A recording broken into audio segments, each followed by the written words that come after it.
जिल्हा काँग्रेस कमिटी व शहर काँग्रेस कमिटी आणि जिल्ह्यातले सर्व नेते मंडळीच्या वतीने स्वागत करतो। आणि आजची पत्रकार परिषद बोलवण्याचा जो हेतू आहे तो खऱ्या अर्थाने आपल्याला सांगायचा होता तो असा की महाराष्ट्र प्रदेश काँग्रेस कमिटी ही विधानसभेच्या होऊ घातलेल्या निवडणुकीच्या अनुषंगाने आज 9 ऑगस्ट क्रांती दिनाच्या निमित्ताने मुंबईला ऑगस्ट मैदानावर कार्यक्रम करून या येणाऱ्या निवडणुकीच्या पूर्वतयारीला त्याचा आढावा घेण्याच्या अनुषंगाने आजपासून सुरुवात केलेली आहे। आज मुंबई शुभारंभ झाल्यानंतर पहिली सभा, पहिली बैठक, पहिली आढावा बैठक ही लातूर येथे 3 जिल्ह्याची बैठक आहे। लातूर, धाराशिव, उस्मानाबाद आणि बीड। ती 10 तारखेला म्हणजे उद्या आणि परवा 11 तारखेला नांदेड, परभणी आणि हिंगोली या 3 जिल्ह्याची बैठक नांदेडला आहे। आणि आम्ही तुम्हाला जे बोलवलं ते आपल्या औरंगाबाद, संभाजीनगर या जिल्ह्याची बैठक आणि जालना जिल्ह्याची बैठक ही सोमवारी 12 तारखेला सकाळी 10 वाजता औरंगाबाद जिमखाना क्लब, मुकुंदवाडी, संजय नगरच्या समोर संभाजीनगर या ठिकाणी आयोजित करण्यात आलेली आहे। त्या बैठकीमध्ये प्रोग्राम आपल्याला देऊच आम्ही, पत्रकार परिषद, संयुक्तिक सभा आणि त्याच्यानंतर विधानसभा क्षेत्रनिहाय आढावा अशा पद्धतीचा दिनक्रम त्या कार्यक्रम पत्रिकेवर राहील किंवा त्या कार्यक्रमाची रूपरेषा राहील।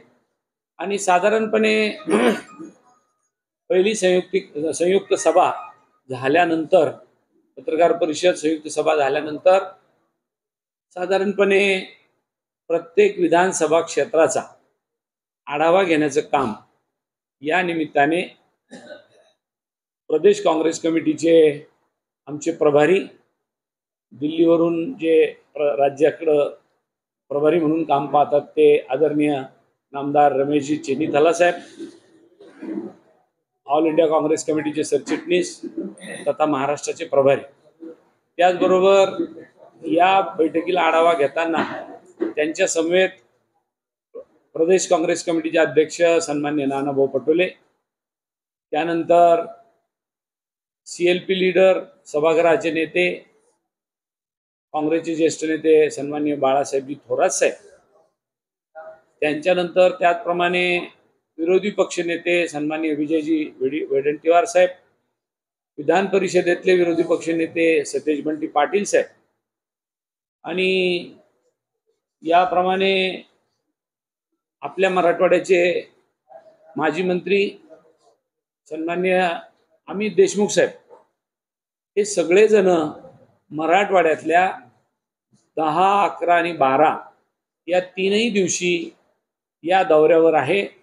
आणि ते जाणून घेणार आहे व्यक्तिगत विधानसभा मतदारसंघाच्या बैठकीमध्ये की आपल्या मतदारसंघाची काय परिस्थिती आहे, इथे किती जिल्हा परिषद मेंबर आहे, किती नगरसेवक आहे, किती पंचायत समिती मेंबर आहे, सहकारी आणि सहकारी संस्थेत काही लोक आपले आहे का, स्थानिक स्वराज्य संस्थेत काही लोक आहे का, मागच्या वेळेला हा मतदारसंघ कुणाला सुटला होता आघाडीमध्ये, आता कुणाला सोडवला पाहिजे, आपली काय तयारी आहे, अशा पद्धतीचा बारकाईने आढावा विधानसभा मतदारसंघ निहाय आपल्या कार्यकर्त्याकडून, तालुकाध्यक्ष आहे, फ्रंटलचे जिल्हाध्यक्ष आहे, त्या तालुक्यातले त्या विधानसभा क्षेत्रातले नेते, मग ते जिल्ह्याच्या काँग्रेसच्या कार्यकारिणीतले असतील, आजी माजी खासदार आमदार असतील, प्रदेशचे पदाधिकारी असतील, या सगळ्यांशी हितगुज साधून या मतदारसंघाचं भविष्यात जी राज्यामध्ये महाविकास आघाडी आहे त्याच्यामध्ये आपल्याला हा मतदारसंघ कोणाला घेतला पाहिजे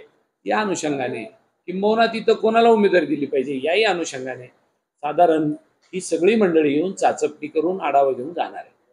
अशा उद्देशाने या बैठकीचं आयोजन करण्यात आलेलं आहे। या बैठकीला आपल्याला निमंत्रित करणार आहे आम्ही, ज्या वेळेला पत्रकार परिषदेचा स्लॉट असेल त्यावेळेला साधारण 10:30 वाजेला आहे ना, 10:30 वाजेच्या दरम्यान ते राहील. आणि त्याचबरोबर आम्ही या कार्यक्रमामध्ये आपल्या मराठवाड्याला काँग्रेसच्या वाट्याला आलेल्या ज्या 3 जागा होत्या, जालना, लातूर आणि नांदेड, त्या तिन्ही जागेवर जे राहिलेल्या जिल्ह्यातले 2 खासदार आहेत, आपले काळगे साहेब आणि खासदार डॉक्टर काळगे आणि वसंतराव चव्हाण नांदेड, त्या दोघांचाही सत्कार आपण या कार्यक्रमाचे आयोजक म्हणून त्या खासदारांचाही सत्कार आपण या कार्यक्रमाच्या अंतर्गत ठेवलेला आहे. तोही कार्यक्रम या कार्यक्रमामध्ये आपण करणार आहोत. अशा पद्धतीची साधारण ही बैठक अशी राहील. याच्यामध्ये तुम्हाला काही प्रश्न असतील तर विचारा. काय म्हटले?